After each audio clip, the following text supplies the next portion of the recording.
آج میں تھوڑا سا قارون کا واقعہ اور اس سے ملنے والے اسباق بیان کروں گا، پھر انشاءاللہ ہم وقت ملا تو دوسرے واقعات کی طرف۔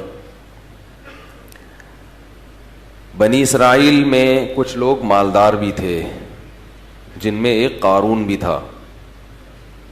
ان قارون کان من قوم موسیٰ، فرمایا قارون موسیٰ کی قوم میں سے تھا۔ اللہ نے اس کو بہت زیادہ دولت دی تھی۔ وَآتَيْنَاهُ مِنَ الْكُنُوزِ مَا إِنَّ مَفَاتِحَهُ لَتَنُوءُ بِالْعُصْبَةِ أُولِي الْقُوَّةِ، اس کو اللہ نے خزانے جو دیے تھے اتنے دیے تھے کہ خزانوں کی چابیاں جانور لاد کے چلا کرتے تھے۔ پہلے زمانے میں بینک تو ہوتے نہیں تھے نا، تو ہر آدمی نے اپنے خزانوں کے لیے خود ہی جگہ بنائی ہوئی ہوتی تھی۔ اور اس زمانے میں خزانہ کرنسی کو نہیں کہتے تھے، کرنسی کی صورت میں نہیں، یہ تو کاغذ کے نوٹ ہیں۔ جب حکومت کہہ دے کہ کل عدم، تو یہ 5,000 کا نوٹ چائے میں ڈبو کے کھانے کے کام بھی نہیں آئے گا، اس سے اچھا وہ پاپا ہوگا جو گھر میں رکھا ہوا ہے۔ یہ تو ایک فرضی چیز ہے نا۔ سونے اور چاندی کے سکے وہ ہوتے تھے اصل خزانہ۔ تو اس کی جو خزانے تھے اس کی چابیاں کیا ہوتی تھیں، ایک جماعت لے کے چلا کرتی تھی، اتنے بڑے بڑی چابیاں اس کی۔ جی بھائی، اچھا۔ وَآتَيْنَاهُ مِنَ الْكُنُوزِ مَا إِنَّ مَفَاتِحَهُ لَتَنُوءُ بِالْعُصْبَةِ أُولِي الْقُوَّةِ۔ تو نتیجہ کیا نکلا کہ جب دولت آتی ہے تو شہرت بھی ہوتی ہے، اور خادم بھی ہوتے ہیں، پھر جہاں چلتے ہیں تو اکیلے تو چلتے نہیں ہیں، دائیں بائیں پروٹوکول بھی ہوتا ہے۔ تو قارون کو یہ عزت ہضم نہیں ہوئی۔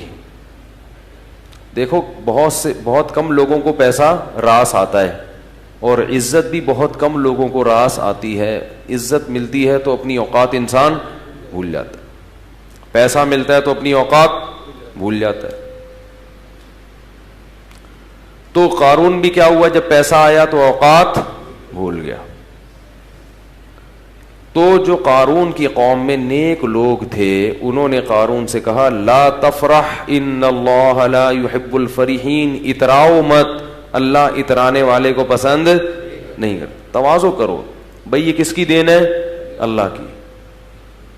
اس سے پتہ چلتا ہے کہ جب بھی کوئی نعمت ملتی ہے تو نسبت کدھر کرنی چاہیے؟ دیکھو تواضع کا مطلب یہ، تواضع اور احساس کمتری میں کیا فرق ہے؟ تواضع اور، بعض لوگ کہتے ہیں تواضع اس کا نام ہے کہ آپ کو اللہ نے کوئی نعمت دی ہو، آپ کہیں نہیں میں تو بالکل فارغ ہوں، میرے پاس کہاں، خاکسار ہے، مجھے کہاں۔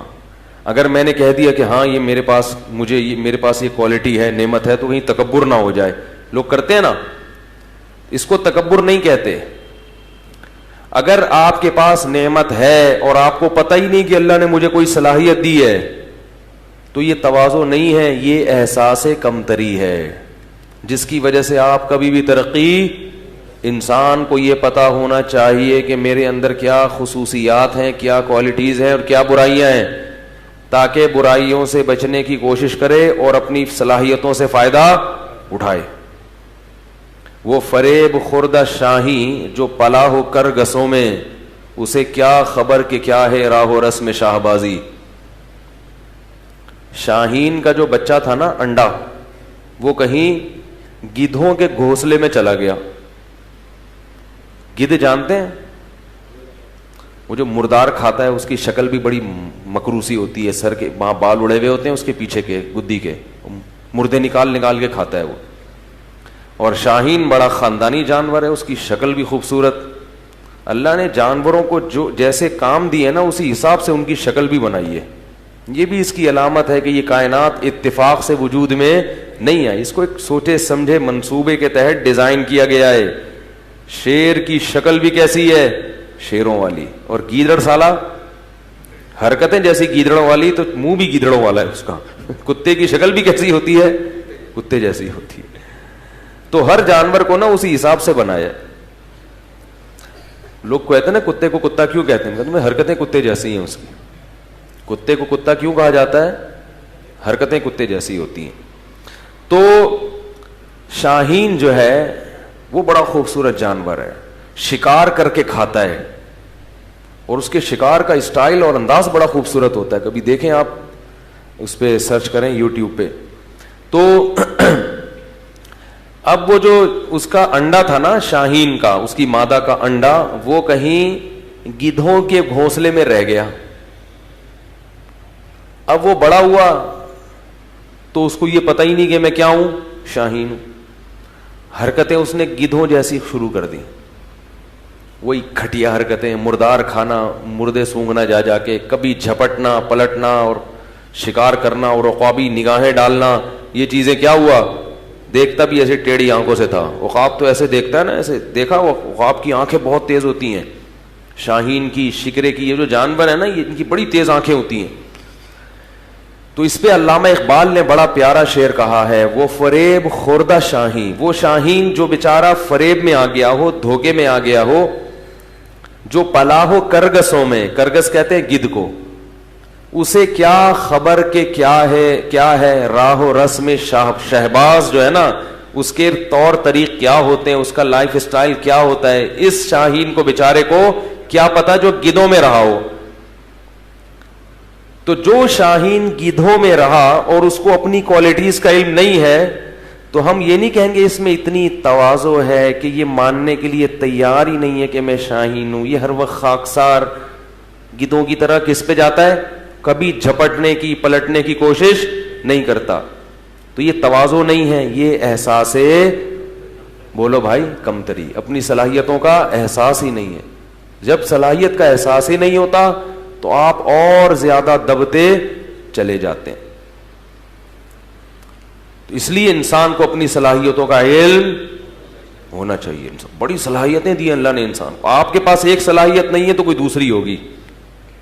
تبھی تو میں والدین سے کہتا ہوں اپنے بچوں کو گن پوائنٹ پہ ایک ہی چیز پہ مجبور نہ کیا کرو. تو ڈاکٹر ہی بنے گا, تیرا باپ ڈاکٹر تھا تو کیا بنے گا, ڈاکٹر بنے گا. بھائی اس میں نہیں ہے صلاحیت, اس کو ایسا فورس کر کر کے وہ پنچر والا بن گیا بعد میں جا کے.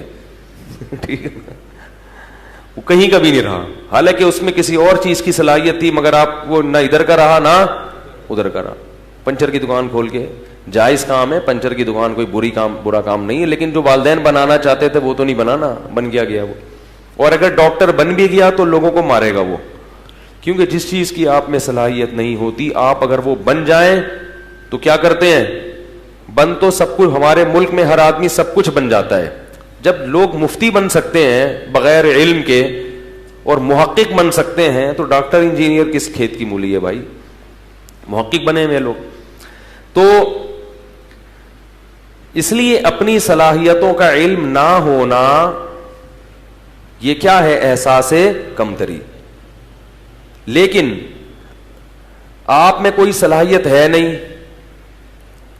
اور آپ خامخواہ اس خوش فہمی میں مبتلا ہے کہ میرے اندر یہ چیز ہے, اس کو کہتے ہیں خود پسندی, عجب.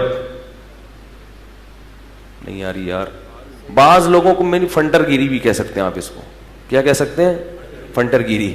ٹھیک ہے نا, یہ بھی بہت سے لوگ ہوتے ہیں خود پسندی میں مبتلا ہے, ہم چما دیگرے نیس, ہم جیسا تو کوئی ہے ہی نہیں. بھائی جتنے ہو اتنا ہی رہو, اس سے آگے بڑھنے کی کوشش مت کرو.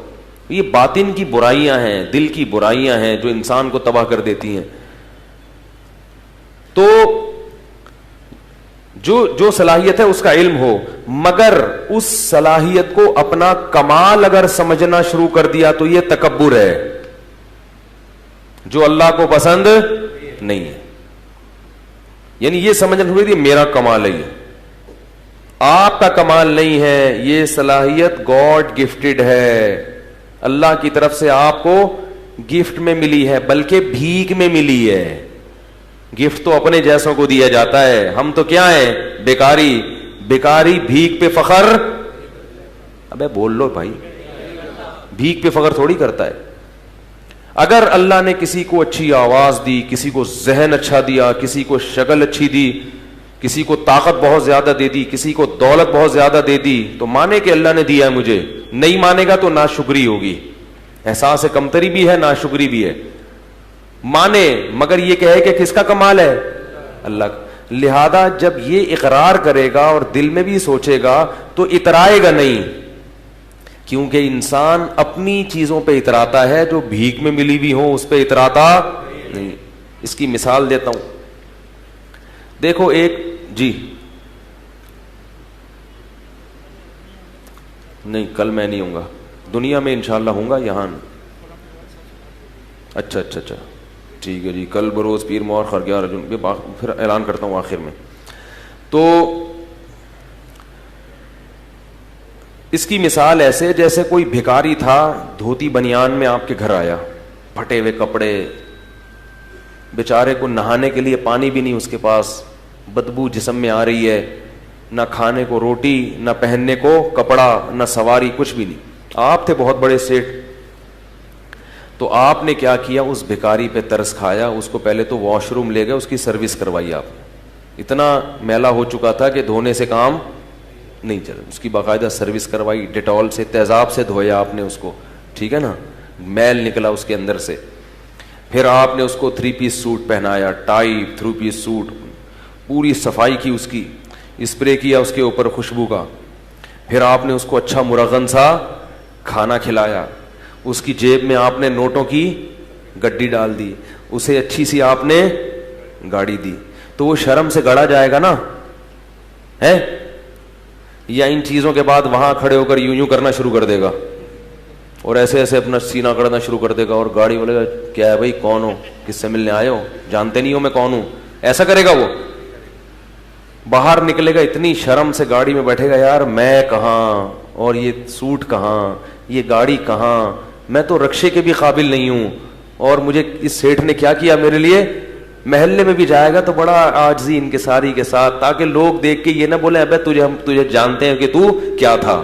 ٹھیک ہے نا، آج بڑا اکڑ رہا ہے، تجھے پتا ہے یہ تو فلاں نے بھیک دے دی تجھے تو گاڑی میں جا رہا ہے.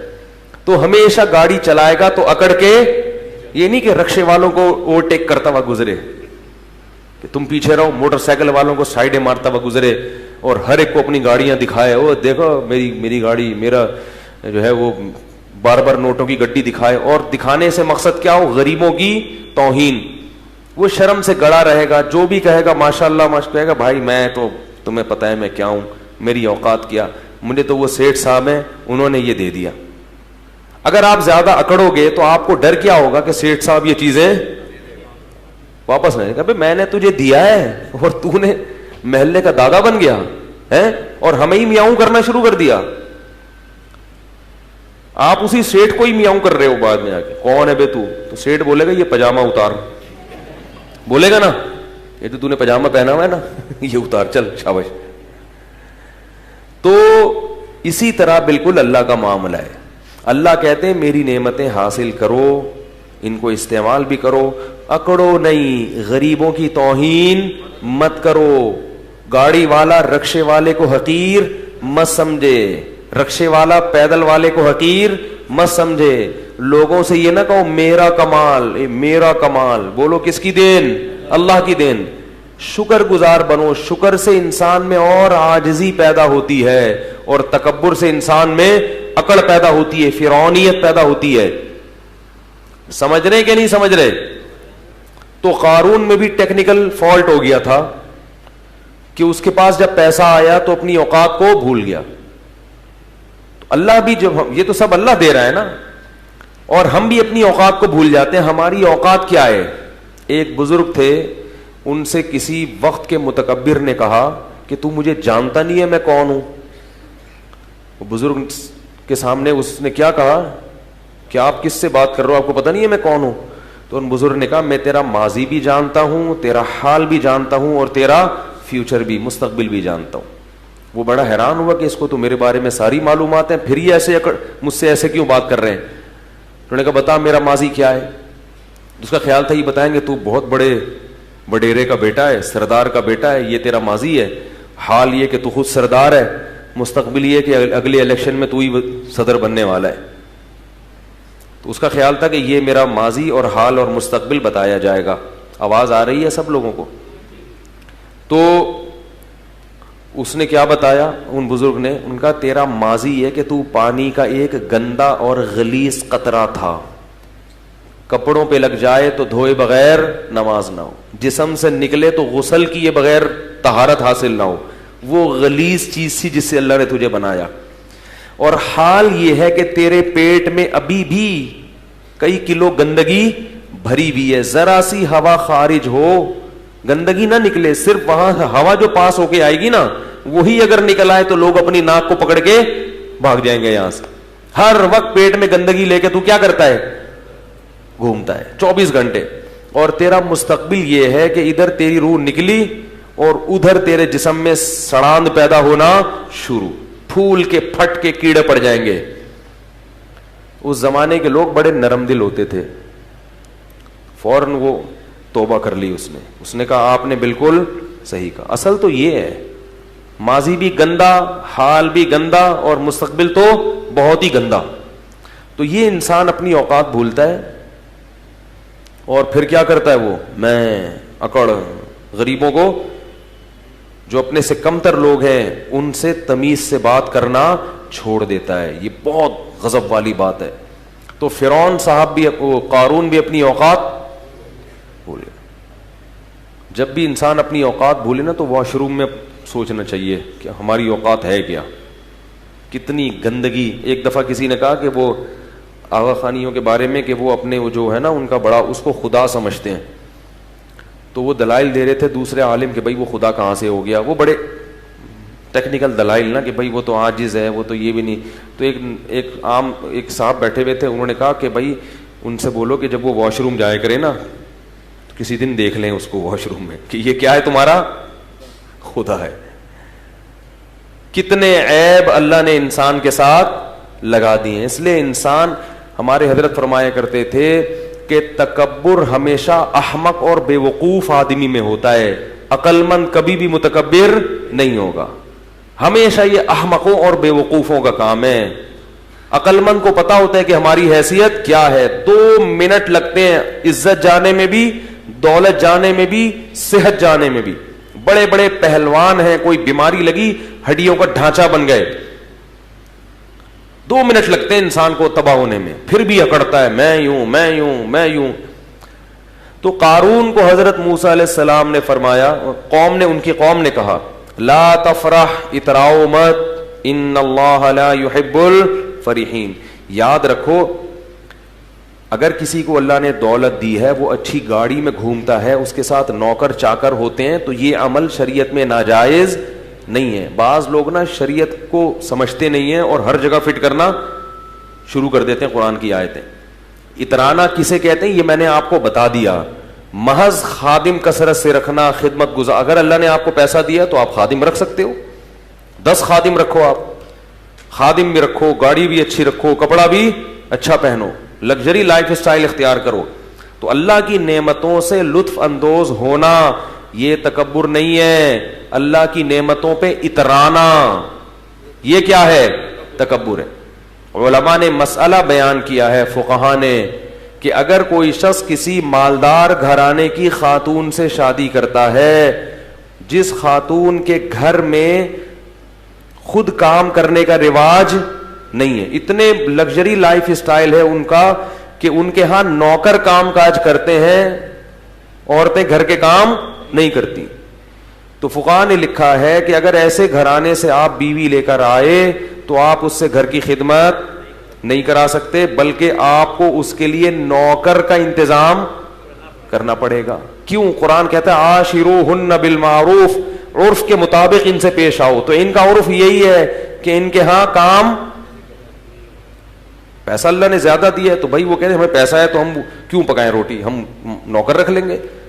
تو یہ جائز ہے اس میں, اگر ہو پیسہ, نہیں ہے تو خام خواہ میں شو بازی کی کوشش نہ کرو. قرضے لے لیکن صرف دنیا کو دکھانے کے لیے کہ ہم لوگ اصل میں بہت اعلیٰ خاندان کے ہیں, ہمارے ہاں خود کام نہیں ہوتا, نوکر ہمارے ہاں روٹی پکاتا ہے, نوکر کو دینے کے لیے تنخواہ ہے نہیں. ٹھیک تو ایسا نہ ہو, شو بازی اچھی چیز نہیں ہے. اگر اللہ نے دیا ہے تو ٹھیک ہے, نوکر رکھے جائیں, ماسیاں رکھی جائیں. ہمارے دوست ایک جامعۃ الرشید میں ہمارے کلاس فیلو تھے, بہت اللہ نے پیسہ دیا تھا, وہ گاڑی لے کے نکلتے تھے, ہم بھی ان کے ساتھ ہوتے تھے اکثر. گاڑی پنچر ہوئی نا تو یہ نہیں کرتے تھے کہ وہ بھائی نکالو یا خادم کو فون کرو, فوراً گھر سے دوسری گاڑی منگوائی, جہاں بھی ہیں فوراً فون کیا بھائی دوسری گاڑی بھیجو اس کو لے جاؤ. تو اگر اللہ نے کسی کو مال دیا ہے تو وہ سہولت فائدہ اٹھا سکتے. لیکن وہ ایک حادثے میں شہید ہو گئے, جوان تھے بالکل, ایک ایکسیڈنٹ میں ان کا انتقال ہو گیا. اللہ تعالیٰ ان کی مغفرت فرمائے, بڑے نیک عالم تھے. تو کیا کہہ رہا تھا میں؟ ہاں میں یہ عرض کر رہا تھا کہ اگر کوئی لگژری لائف اسٹائل اختیار کرتا ہے تو اس پہ تکبر کے فتوے, کیونکہ لوگ لگاتے ہیں یہ عالم کرولا میں گھوم رہا ہے, یہ لینڈ کروزر میں گھوم رہے ہیں. اول تو علماء اکثر اپنی لینڈ کروزر میں نہیں گھوم رہے ہوتے ٹھیک ہے نا, کسی مرید کی لینڈ کروزر ہوتی ہے وہ اپنے ساتھ لے کے جا رہا ہوتا ہے, تو اس پہ بھی لوگوں کو اشکال ہوتا ہے کہ لینڈ کروزر میں گھوم رہے ہیں, یہ جناب مرغا کھا رہے ہیں. تو اگر وہ اپنی بھی لینڈ کروزر میں گھوم رہے ہیں, اگر اللہ نے ان کو پیسہ دیا ہے تو آپ کو تکلیف نہیں ہونی چاہیے, آپ کو خوشی ہونی چاہیے. ماشاء اللہ بڑی خوشی ہوئی کہ مفتی صاحب کے پاس کیا ہے, لینڈ کروزر ہے, ٹھیک ہے. تو یہ خوش ہونا چاہیے. سمجھ رہے؟ لوگ کہتے ہیں کہ نبی تو گدھے پہ گھوما کرتے تھے, تو ٹھیک ہے پھر گدھے لا کے باندھ دیں یہاں پہ آپ. بھائی اس زمانے کے کا جو سواری تھی, اس زمانے کی جو خوراکیں تھیں وہ نہیں ہے. اب جو سواری تھی نا, خوراکیں تو چلو وہ تو وہی ہیں, وہ تو سارا سسٹم چینج ہو گیا نا. تو نبی نے بھی اپنے دور کے لحاظ سے سواریوں کو اختیار کیا ہے, اور ہم اپنے زمانے کے لحاظ سے سواریوں کو اختیار کریں گے. خیر, تو قارون سے کہا کہ لا تفرح اترامت ان اللہ لا يحب الفرحین وابتغی فیما آتاک اللہ الدار الآخرہ. ہر پیسے والے کو یہ حکم ہے جو قارون کو دیا جا رہا ہے کہ اللہ نے تجھے جو نعمتیں دی ہیں اس سے آخرت کی فکر بھی کر, کیونکہ پیسے سے جیسے دنیا کے مزے حاصل ہوتے ہیں آخرت کے مزے بھی پیسے سے حاصل ہو سکتے ہیں. سارا دنیا پہ ہی لگا رہا ہے, آخرت کے لیے بھی تو کوئی ڈپازٹ کر. بھائی اللہ نے آپ کو اتنا پیسہ دیا ہے, اتنے نوکر چاکر سب, تو کچھ حصہ آخرت کے لیے بھی تو رکھو کہ میرے گناہوں کی معافی میں وہ کام آئے. آخرت کے لیے تو کچھ کر ہی نہیں رہا. اور ولا تنس نصیبک من الدنیا, اور اے قارون یہ مت بھول کہ تو نے دنیا میں رہنا کتنا ہے. جتنا دنیا میں حصہ ہے نا اس کو بھولنا نہیں ہے, وہ بہت تھوڑا سا ہے. دولت تو ہے اتنی مگر عمر لمبی. بھائی آپ ارب پتی بن سکتے ہو, پوری دنیا کی دولت خرید سکتے ہو, مگر عمریں 60-70 سال سے اوپر تجاوز نہیں کرتی. تو کھا تھوڑی سکتے ہو اتنا, کھا تو اتنا ہی, پیٹ بھی اتنا ہی ہے, روٹی بھی 2 ہی کھا سکو. اب ایک آدمی کے پاس کروڑوں روپے آ گئے تو کیا کھائے گا وہ؟ بھائی غریب تھا تو ناشتہ ہی نہیں کرتا تھا, ذرا پیسہ زیادہ آ گیا تو پراٹھا کھا لیا اس نے, اور پیسہ آ گیا تو پراٹھے کے ساتھ انڈا بھی ہو گیا, اور کیا کرے گا, بریڈ کھا لے گا, اور کیا کر لے گا. بھائی پیٹ تھوڑی بڑا ہو رہا ہے, تو ایک حد ہے, اس سے آگے نہیں ہو سکتا. تو کہا کہ دنیا میں کتنا رہنا ہے اس کو بھول مت, تو تیری دولت سے ایسا لگ رہا ہے کہ تو ہمیشہ یہاں رہنے کے لیے آیا ہے. کتنی اچھی نصیحت تھی, ذرا سی بھی سینس ہوتی تو فوراً مان لیتا. اور ایک بات یہ بھی کی, احسن کما احسن اللہ الیک, جیسے اللہ نے تجھ پر احسان کیا ہے تو بھی اللہ کی مخلوق پر احسان. تیرے پاس اتنا ہے, یہاں لوگوں کو کھانے کی روٹی نہیں, بنی اسرائیل پہ ظلم ہو رہا ہے, تو بھی کیا کر, اپنی قوم کے لوگوں پہ خرچ کر, آخرت بنا اس سے آخرت. تو جواب میں کیا کہتا ہے, وَأَحْسِن كَمَا أَحْسَنَ اللَّهُ إِلَيْكَ إِنَّ اللَّهَ يُحِبُّ الْمُحْسِنِينَ. تو جواب میں کہتا ہے انما اوتیتہ علی علم عندی, یہ میں نے اپنی مہارت اور اپنی محنت سے کمایا ہے. مجھے اللہ نے, میرے پاس دماغ کیسا ہے, خاص دماغ ہے, اس دماغ کو لڑا کے میں نے کیا کیا ہے, تو میں نے کمایا. جو غریب ہے وہ اپنی مرضی سے غریب ہے, میں نے تھوڑی کہا کسی کو غریب بنو. آج مالدار آدمی یہ بات زبان سے کہتا نہیں ہے مگر دل میں ہوتی یہی ہے کہ بھائی وہ نہیں, میں نے ایکچولی وہ ہے محنت نہیں کر سکے, میں نے تو اتنی محنت کی ہے, میں تو ایسا دماغ لڑایا ہے, تو میں اپنا پیسہ کسی اور کو کیوں دوں. حالانکہ محنت بہت لوگ کرتے ہیں, ملتا ہر ایک کو. اگر محنت میں ملتا تو مزدور سب سے مالدار ہوتے ہیں. سب سے زیادہ محنتی کون ہوتے ہیں, گڑھا کھودنے والے. اور اگر ذہانت پہ ملتا تو بے وقوف تو بیچارے بھوکے مر جاتے. میں نے اپنی زندگی میں زیادہ تر, سب کی بات نہیں کر رہا, زیادہ تر بے وقوفوں کے پاس پیسہ دیکھا ہے.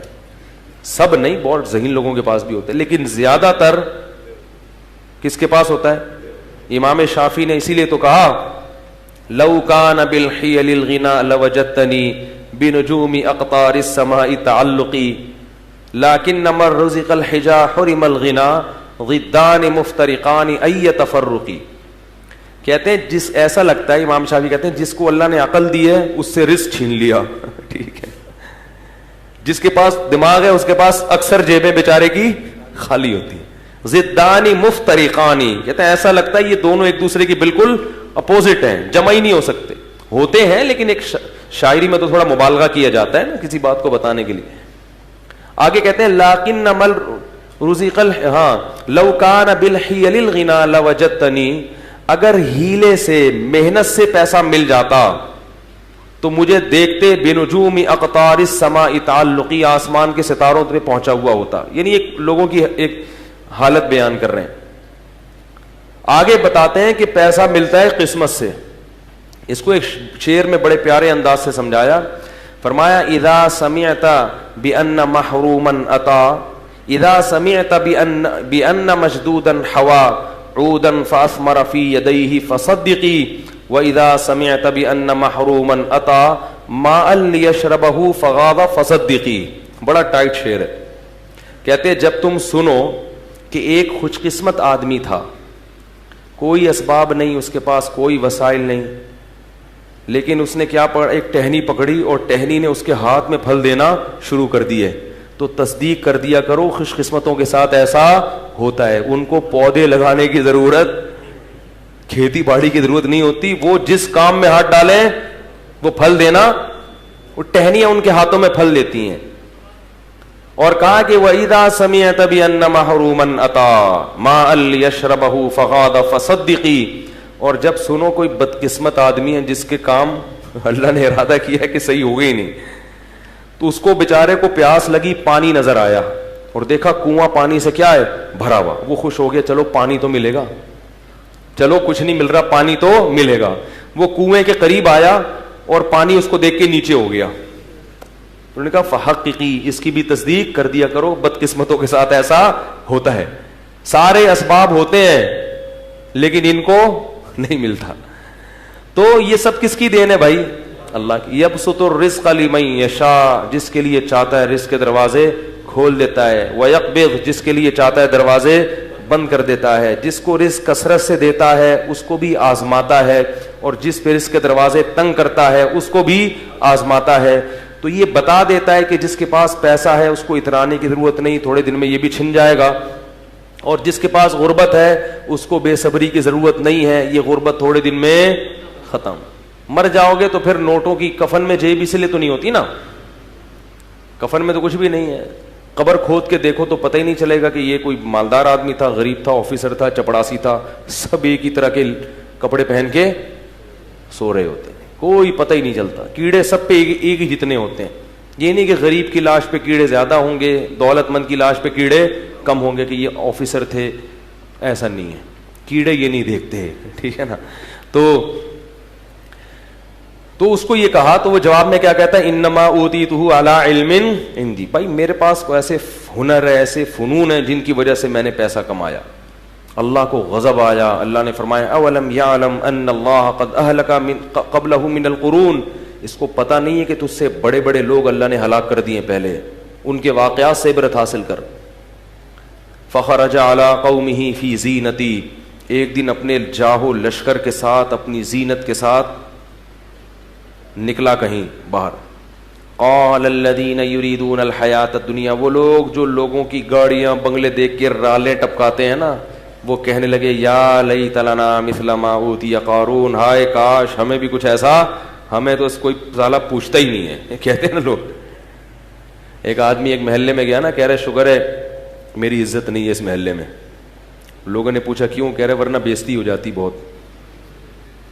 آج میں نے کام ایسا کیا ہے کہ اگر عزت ہوتی تو بےزتی ہو جاتی. ایسے ایسے لوگ بھی ہیں, عزت ہی نہیں ہے, کوئی پوچھتا ہی نہیں ہے. تو وہ دیکھ کے کیا کہنے لگے, مائیں جب دیکھتی ہے نا یہ منظر تو چاہتی ہے ہمارا بیٹا بھی کیا بنے, یہ بنے, ایسی عزت, یہ لشکر ہو. تو اللہ فرماتے ہیں قال الذین اوتوا العلم، جن کو اللہ نے علم دیا تھا نا، انہوں نے کیا کہا، جو علماء تھے، ویلکم، تم تباہ ہو جاؤ، اپنی قوم سے کہہ رہے ہیں، ناس ہو تمہارا، ثواب اللہ خیر لمن آمن وعمل صالحا، اللہ نیک لوگوں کو جو آخرت میں بدلہ دے گا وہ اس سے کئی گنا بہتر ہے. اس پہ تو کبھی رشک نہیں آیا کہ یہ اتنی تہجد پڑھتا ہے، یہ اتنی تلاوت کرتا ہے، یہ اتنے صدقات و خیرات کرتا ہے، یہ خیر کے تمام کام کر رہا ہے، آخرت میں کہاں ہو گئی ہے. اس کو دیکھ کے تو کبھی بھی رشک نہیں آیا کہ ہائے کاش ہمیں بھی اللہ ایسی توفیق دے دے، ہائے کاش ہم بھی شریعت پر ایسے چلتے. جو اصل ہے، اور یہ جو فنا ہونے والی ہے، جس کا تمہیں پتا ہے کہ مر جائے گا، ختم ہو جائے گی، اس پہ کیا کر رہے ہو، رالے ٹپکا رہے ہو. تو ثواب اللہ خیر لمن آمن وعمل صالحا ولا یلقاها الا الصابرون. اور پھر وہ اہل علم خود ہی کہنے لگے کہ یہ صفت صبر کرنے والوں کو عطا ہوتی ہے. فوراً کسی کی چمک دھمک دیکھ کے جو فوراً پیچھے پڑ جاتے ہیں نا، ان کو اللہ ان میں یہ خاصیت پیدا نہیں کرتا کہ وہ دینداروں کو دیکھ کے رش کرے. تو اب ہوا کیا، حدیث میں آتا ہے، یہ قرآن میں تو اجمالی ہے، حدیث میں تفصیل ہے کہ حضرت موسیٰ علیہ السلام فرعون کو قارون کو بار بار نصیحت کرتے تھے، زکوٰۃ دو، زکوٰۃ دو، خیال کرو، ظلم مت کرو. تو قارون کو نا چڑ ہو گئی کس سے، موسیٰ علیہ السلام سے. اس زمانے میں بھی بعض لوگوں کو علماء سے چڑ ہو جاتی ہے.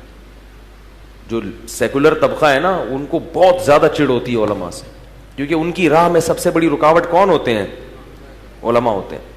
تو وہ بدنامی کا کوئی موقع ہاتھ سے جانے نہیں دیتے. تو اس کو چڑ ہو گئی. اس کمبخت نے کیا کیا، بدبخت نے ایک عورت کو خریدا، جوان عورت، اور اس کو ٹھیک ٹھاک پیسے کی لالچ دی کہ میں تجھے بہت نواز دوں گا، کروڑوں روپے جو بھی اس زمانے کے ہوں گے، تو نے صرف یہ کرنا ہے کہ معاذ اللہ نقل کفر نباشت، تو نے حضرت موسیٰ پہ زنا کی تہمت لگا دی، بدکاری کی. عورت جب یہ کسی پر فحش تہمت لگاتی ہے نا تو لوگ فوراً یقین کہتے ہیں یہ تو عورت خود کہہ رہی ہے. یاد رکھو، عورت کی تہمت پر یقین کرنا جائز.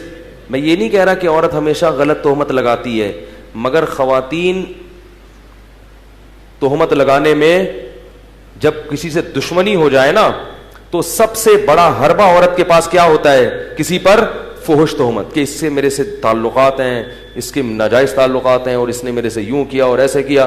تو لوگ فوراً یقین کر لیتے ہیں. یقین نہ بھی کریں تو بہرحال مخمسے میں کہتے ہیں کچھ چکش تو ہے. کیا کہتے ہیں، کچھ چکر تو ہے. اسی وجہ سے قرآن نے جہاں عورتوں کی بیعت کا تذکرہ کیا، وہاں یہ بھی کہا کہ نبی سے کہ جب عورتوں کو بیعت کرو تو ان سے اس پر حلف لو کہ ہم کسی پر بری تہمت، بولو بھائی، نہیں لگائیں گے. تو یہ کیا ہوا کہ وہ اس نے تو لوگوں کو ظاہر ہے یقین آ جاتا ہے کہ وہ عورت کہہ رہی ہے. اور بنی اسرائیل تھے بھی تھوڑے سے نالائق تو تھے، وہ جو کامل ایمان والے تھے وہ تو یقین نہیں کرتے کہ بھئی پیغمبر ایسا نہیں کر سکتے، لیکن کچھ چکر میں تو پڑ جاتے نا. تو وہ عورت کو جب لایا گیا، حضرت موسیٰ علیہ السلام بھی آئے، تو پھر اس عورت، جب حضرت موسیٰ پہ اس عورت کی نظر پڑی تو وہ ڈر گئی. اس کو خوف پیدا ہو گیا کہ میں اتنے لاکھوں روپے، کروڑوں روپے لے رہی ہوں، مگر میں کس پہ تہمت لگا رہی ہوں، میرا بنے گا کیا قیامت کے دن. اللہ نے اس کے دل میں خوف پیدا کر دیا اور وہ تہمت لگانے سے باز آ گئے. اور اس نے بتا دیا کہ مجھے قارون نے پیسے دیے تھے جھوٹی تہمت لگانے کے. حضرت موسیٰ کو غضب آیا، اسی وقت بد دعا کی قارون کے لیے کہ اللہ تو اس کو کیا کر دے، ہلاک. وہیں قارون اپنے خزانوں سمیت زمین میں دھسنا شروع ہو گیا، اور حضرت موسیٰ کو پکارتا رہا کہ اے موسیٰ معاف کر دے، معاف کر دے، معاف کر دے. موسیٰ علیہ السلام نے کہا نہیں. دھستا دھستا بالآخر پورے خزانوں کے ساتھ جب وہ دھس رہا تھا زمین میں، تو وہ جو لوگ کل کہہ رہے تھے نا، قرآن کے الفاظ ہیں، کہہ رہے تھے کہ ہائے کاش ہمارے پاس بھی ایسا ہوتا، وہ کہنے لگے وہی کأن اللہ یبسط الرزق لمن یشاء، اور بھائی اللہ جس کو چاہے رزق دے دیں، جس کو چاہے غریب بنا دیں، ہمیں یہ پیسہ نہیں چاہیے. لولا امن اللہ علینا، کہتے ہیں اللہ کا احسان ہے کہ اللہ نے ہمیں اتنی دولت نہیں دی. اب دیکھو کیسی رپورٹیں آ رہی ہیں. علماء جب سمجھا رہے تو سمجھ میں نہیں آ رہا، جب منظر دیکھا نا دھستا ہوا کہ وہ چیخ رہا ہے کہ اے موسیٰ معاف کر دے، اور وہ زمین میں دھستا جا رہا ہے. تو کہنے لگے کہ وہی کا ان اللہ یبسط الرزق لمن یشاء ویقدر، وہی کا لولا امن اللہ علینا لخسف بنا، اللہ کا احسان نہ ہوتا تو ہم پہ بھی عذاب آتا. انہ لا یفلح الکافرون، اللہ کا انکار کرنے والے کبھی بھی کامیاب نہیں ہوتے. اب بعض لوگ یہاں پر یہ کہتے ہیں کہ اگر وہ اللہ کو پکارتا تو اللہ توبہ قبول کر لیتا، حضرت موسیٰ کو پکارا تو حضرت، یہ غلط ہے. یہ کیا ہے؟ یہ اس میں پیغمبر کی کیا ہے؟ تو حضرت موسیٰ کو پکارنے کا مطلب یہی تھا کہ آپ کی بد دعا سے ہو رہا ہے تو آپ اللہ سے کہیں کہ مجھے بچا لے، جبکہ حضرت موسیٰ نے ارادہ کیا کہ اب بچانے کا نہیں ہے. اور پیغمبر اپنی قوم کے بہت خیر خواہ ہوتے ہیں، اس لیے یاد رکھو کہ بد دعا دینا ہر صورت میں غلط نہیں ہے. جب بہت زیادہ کسی کو ستایا جائے اور حدود کو توڑ دیا جائے تو بد دعا دینا ایسی صورت میں جائز ہے. یہ جو لوگ کہتے ہیں نا ہمارے نبی نے کبھی بد دعا نہیں دی، ایسا نہیں ہے. ہمارے نبی نے حتی الامکان صبر کیا ہے، طائف میں پتھر کھا کے بھی بد دعا نہیں دی، لیکن بعض مواقع پر آپ نے بھی بد دعا کی ہے.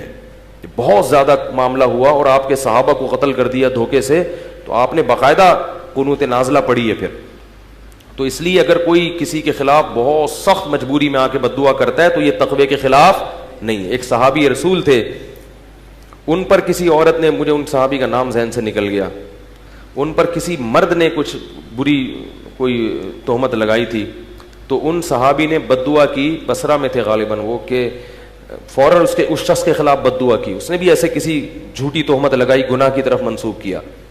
تو وہ بندہ صبح اٹھا، اس کی بینائی چلی گئی بد دعا کی وجہ سے نا. لوگ آئے ان صحابی رسول کے پاس اور کہا کہ آپ اس کے لیے دعا کر دیں کہ اس کی بینائی واپس لوٹ آئے. ان صحابی نے کہا کہ اللہ نے میرے ساتھ یہ انعام کیا ہے کہ میری بد دعا کو فوراً قبول کر لیا، تو میں اب اللہ کی اس رحمت سے پیچھے نہیں ہٹوں گا. یہ تو اللہ نے مجھے عزت دی ہے کہ ادھر بد دعا کی ادھر قبول ہو گئی. تو ہر ایک کا جو سوچنے کا انداز ہے نا وہ کیا ہوتا ہے؟ مختلف ہوتا ہے. تو یہ بھی اللہ کی محبت میں ہی کر رہے ہیں. بھائی اللہ نے مجھے ایک چیز دے دی، میری برات ایسے اعلان کر دیا، پوری دنیا کو دکھا دیا کہ میں صحیح ہوں، اور فوراً بد دعا قبول کر کے اس کو اندھا کر دیا. تو یہ تو اللہ نے میرے ساتھ اکرام کیا ہے، میں کیسے اس سے پیچھے ہٹوں؟ تو یہ ہر ایک کا سوچنے کا انداز کیا ہوتا ہے؟ مختلف ہوتا ہے. بعض دعا کر کے واپس بھی نہیں آ جاتی، اگر وہ دعا یہ بھی ٹھیک تھا. تو وہ جو بھی اہل اللہ ہیں وہ خود بہتر فیصلہ کرتے ہیں اس موقع پر کہ ہمیں دعا کرنی چاہیے یا بد دعا. لیکن بہرحال ہمارے نبی کی سیرت میں برداشت کا پہلو بہرحال غالب ہے. یہ جو چھوٹی چھوٹی باتوں پہ بد دعائیں اور خواتین کی بد دعائیں، اللہ بچائے، شکر ہے قبول نہیں ہو رہی. بچوں کو بد دعائیں، تیرا ناس ہو منوس، تیری گردن دبا دوں، مروڑ کے پھینک دوں، دھمکیاں. لیکن نبی صلی اللہ علیہ وسلم نے والدین کو منع کیا ہے اولاد کو بد دعا دینے سے. قبولیت کی گھڑی ہوتی ہے، اولاد، ماں باپ کی دعائیں جیسے اولاد کے حق میں بہت جلدی قبول ہوتی ہیں تو بد دعائیں بھی بہت جلدی. وہ حدیث میں واقعہ ہے نا، وقت کافی زیادہ ہو گیا، وہ واقعہ سناتا تو جلدی سے سنا دیتا ہوں، وہ تھوڑا سا 4-5 منٹ میں. یہ واقعہ تو ختم ہو گیا قارون کا. حدیث میں آتا ہے قارون قیامت تک دھستا رہے گا زمین میں، ابھی بھی دھس رہا ہے، وہ چلتا چلا جائے گا، چلتا چلا جائے گا. اللہ اس عذاب سے ہم سب کو بچائے. تو حدیث میں آتا ہے کہ ایک بزرگ تھے پچھلی امتوں میں، نماز پڑھ رہے تھے، ان کی ماں نے ان کو نماز کے دوران بلایا. وہ پریشان ہو گئے کہ ایک طرف میری نماز ہے اور ایک طرف ماں کا تو پکار کا جواب دینا ہے. کیسے تقویٰ تھا دیکھو پہلے لوگوں میں. آج نماز میں نہیں ہوتے، ٹی وی دیکھ رہے ہوتے ہیں اور ماں پکارتی ہے، جواب. بہت بڑا جرم ہے. یاد رکھو، اپنی اولاد کو سمجھاؤ یہ کہ ماں یا باپ میں سے جب کوئی پکارے آپ کو جواب دینا ہے. گونگا بہرا بن کے بولو بھائی، نہیں بیٹھنا. موبائل میں لگی ہوئی ہے بیٹی، واٹس ایپ دیکھ رہی ہے، ماں بلا رہی ہے کہ جواب ہی نہیں دے رہی. بہت بڑا جرم ہے، بہت بڑی بدتمیزی ہے، بہت بڑی بے اکرامی ہے یہ. تو بزرگ تھے نا، تبھی تو ڈر گئے کہ نماز ہے اور کون پکار رہا ہے؟ ماں پکار رہی ہے. اب کنفیوز ہو گئے کہ یار ایک طرف نماز ہے. مسئلہ معلوم نہیں تھا کہ نماز توڑوں تو اللہ ناراض ہو سکتا ہے، نماز نہیں توڑوں تو کیا ہوگا؟ ماں نہ. تو ماں نے فوراً بد دعا دی، جواب نہیں دیا نا انہوں نے. تو اللہ کرے تجھ پر کوئی کسی عورت کی کیا لگے؟ تہمت لگے. کتنی بڑی ہو خواتین کی زبانیں. نبی صلی اللہ علیہ وسلم نے جو فرمایا نا کہ عورتیں جہنم میں مردوں سے زیادہ ہوں گی, اس کی بڑی وجہ کیا ہے؟ زبان. چھوٹی چھوٹے معاملات کو بہت کیا کر دیتی ہیں؟ بڑا بنا دیتی ہیں, بہت بڑا. لان تان بہت کرتی ہیں. بار بار کہتا ہوں جو بیان سن رہی ہیں وہ نہیں, ان کے علاوہ وہ بھاگ جائیں گی, بھائی بولیں گے کیا بول رہے ہیں. تو اب کیا ہوا کہ وہ جب بزرگ پہ تہمت لگی ہے, وہ جب بددعا دی انہوں نے, کچھ وقت کے بعد کیا ہوا, ایک عورت کے بچہ پیدا ہوا جو بغیر باپ کے یعنی زنا سے. اب لوگوں نے اس کو پکڑ لیا, بھائی تیری تو شادی نہیں ہوئی, تجھے بچہ کیسے پیدا ہوا؟ تو اس نے فوراً تہمت لگا دی اس بزرگ پہ, جھوٹی تہمت. یہ جو صوفی بنا پھرتا ہے نا, ایسے نماز روزے میں لگا ہے ہر وقت, یہ ہے. لوگ میں سینس تو ہے نہیں کہ بھائی کوئی بھی دشمنی میں لگا سکتا ہے, کوئی بھی اپنے اصل مجرم کو بچانے کے لیے بھی کسی پہ کوئی دشمنی نہیں ہوتی, لیکن اصل جو ہے نا اس سے تو دوستی ہے, وہ بچ جائے. ان کو پکڑ کے ان کی عبادت گاہ کو گرا دیا, اور جو ان کو توہین کر سکتے تھے کرے. وہ بیچارے بڑے, ان کو یاد آیا کہ یہ کیا تھا, میری ماں کی بددعا. حدیث میں آتا ہے کہ بچپن میں کوئی بھی نہیں بولتا سوائے 3 بچوں کے, ان میں ایک یہ بھی تھے. جب بہت زیادہ ہو گیا تو اللہ کو ان پہ ترس آیا, تو ماں کی گود میں بچے نے گواہی دی کہ میں اس کا بیٹا نہیں ہوں. پھر ایک شخص کا بتایا کہ وہ ہے جس نے زنا کیا ہے میری ماں کے ساتھ. پھر لوگوں نے اور زیادہ عقیدت میں ہاتھ پاؤں چوما اور کہا کہ ہم سونے کا بنا دیں گے آپ کا محل. انہوں نے کہا نہیں, سونے کا نہیں, مجھے مٹی کا ہی بنا دو. تو اس سے پتا چلتا ہے کہ ماں کی بددعا کا اثر, بولو بھائی, بہت جلدی ماں کی بددعا کا اثر ہوتا ہے. تو اس طرح پتا چلتا ہے کہ ماں کی دعا کا اثر بھی جلدی ہوتا ہوگا یقیناً. تو اس لیے والدین کو خوش کر کے ان کی دعائیں لینی چاہیے, اور والدین کو چاہیے اگر کبھی اولاد سے کمی کوتاہی ہو گئی ہے تو بددعا بہت بڑا جرم ہے یہ, اس سے ماں باپ کو بھی سزا ملے گی کہ اتنی سی بات پہ بددعا دی کیوں تم نے. تو اسی وجہ سے امام ابو حنیفہ رحمہ اللہ تعالی نے اس حدیث سے استدلال کیا کہ نفل نماز اگر آپ پڑھ رہے ہیں اور والدین آپ کو پکارے تو نماز توڑ کر ان کا جواب دینا چاہیے. ٹی وی دیکھتے ہوئے جواب دینا کیوں واجب نہیں ہوگا؟ واٹس ایپ پہ بیٹھے ہوئے کیوں واجب نہیں ہوگا؟ بے شک آپ وہ بات نہ کریں, آپ کچھ عذر کر لیں کہ میں مصروف ہوں, یہ ہوں, لیکن گونگے بن کے بہرے بن کے نہ بیٹھیں. اور یہی حکم باپ کا بھی ہے, ماں کا بھی ہے, دادا کا بھی ہے, نانا کا بھی ہے, دادی کا بھی ہے اور نانی کا بھی ہے. دادا دادی نانا نانی میں سے کوئی آپ کو پکارے تو آپ دیکھو, پولیس والا آپ کو بلائے نا, آپ کے لیے جانا واجب نہیں ہے, وہ خود ہی اٹھا کے لے جائے گا آپ کو. صحیح ہے نا؟ آپ کے لیے جواب لبیک کہنا واجب نہیں ہے, خود ہی اگلی کال پہ آپ کو موبائل آئے گی اور اٹھا کے لے جائے گی. دادا بیچارہ اٹھا نہیں سکتا آپ کو, وہ بوڑھا آدمی ہے, اس لیے ان کے احسانات بھی زیادہ ہیں. تو دادا دادی نانا نانی, اسی طرح پر دادا پر دادی پر نانا, یہ سب جتنے بھی آپ کے آباء و اجداد ہیں نا, ان میں سے کوئی بھی پکارتا ہے تو آپ کو اس کا جواب دینا واجب ہے, کیونکہ ان کی توہین شریعت کسی بھی صورت میں برداشت. اب سوچو, اس توہین کو برداشت نہیں کیا گیا کہ چپ رہو, تو جا کے ان سے بدتمیزی والی توہین کو کیسے برداشت کرے گی شریعت, کہ جھڑک کے بات کر رہے ہو ان سے, ان کو یوں کر رہے ہو. یہ جو غیر مسلم قومیں ہیں نا, ان میں بالکل احترام نکل گیا. مجھے لوگ بتاتے ہیں نا, مختلف ملکوں سے لوگوں کی کالز آتی ہیں, بتاتے ہیں ہندوستان میں بھی ہندوؤں میں یہ جو سسٹم ہے نا تباہ ہو گیا بالکل. پہلے ہندوؤں کا بھی فیملی سسٹم کچھ اچھا تھا, کچھ تھوڑا سا بوڑھوں کا احترام تھا, وہاں بھی کیا ہو گیا, ختم. تو اللہ کے بندو, ہم مسلمان ہیں, ہمارے پاس تو اللہ کی کتاب ہے, ہمیں اس کتاب کو فالو کرنا ہے. گھر میں کوئی بوڑھا ہے, دادا دادی, تو صرف اس کی کیئر نہیں کرنی ہے. لوگ سمجھتے ہیں صرف اس کا علاج معالجہ کرنا ہے, اس کو عزت دینی ہے. ایسے سمجھائیں یار, اس کو کیا کرنا ہے, عزت دینی ہے, عزت. لوگ کرتے ہیں کہ بھائی دادا بیمار ہیں تو چلو ٹھیک ہے, ایک لگا دیا ایک نوکر کے, یار دیکھو ان کا ذرا پیمپر ویمپر چینج کر دیا کرو. اتنا کافی نہیں ہے, اس کو کیا کرنی ہے, عزت دینی ہے. وہ بات کر رہا ہوں تو بیٹھ کے آرام سے سننی ہے, چاہے سمجھ میں آئے نہ آئے. تو یہ بڑا مسئلہ ہے کہ آج گھر میں بوڑھوں کی عزت ختم ہو گئی ہے. یہ بہت خطرناک بات ہے. اس پر اللہ کی طرف سے عذاب آئے گا, دنیا میں بھی اور آخرت میں بھی. اور یہ عذاب کم ہے کہ پھر اپنے بچے نہیں پوچھتے, پھر ایسے پڑے ہوئے ہوتے ہیں بوڑھے. اولڈ ہاؤس ہمارے ملک میں بھی کھلنا شروع ہو گئے, جہاں اولاد نے اپنے بوڑھے والدین کو چھوڑ دیا, اور دادا دادی تک تو نوبت ہی نہیں آ رہی. شادیاں اتنی دیر سے ہوتی ہیں, دادا بننے سے پہلے فوت ہو جاتے ہیں. یہ بھی ایک بڑا عذاب ہے ہمارے ملک میں.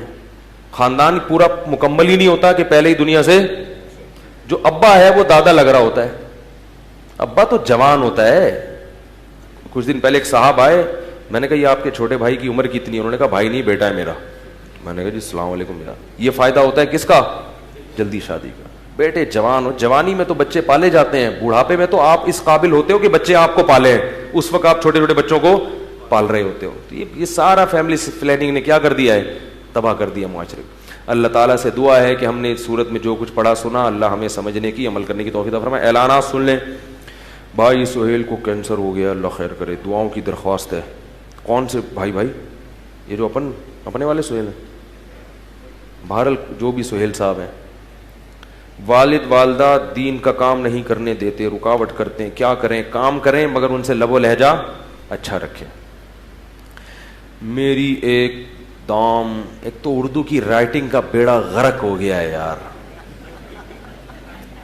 اللہ کے بندو, اردو کی رائٹنگ تو اتنی خوبصورت زبان ہے, اتنا خوبصورت رسم الخط ہے, پتہ نہیں کیا کیڑے مکوڑے بنا کے لے آتے ہیں. ڈاکٹر انجینئروں کی بات کر رہا ہوں,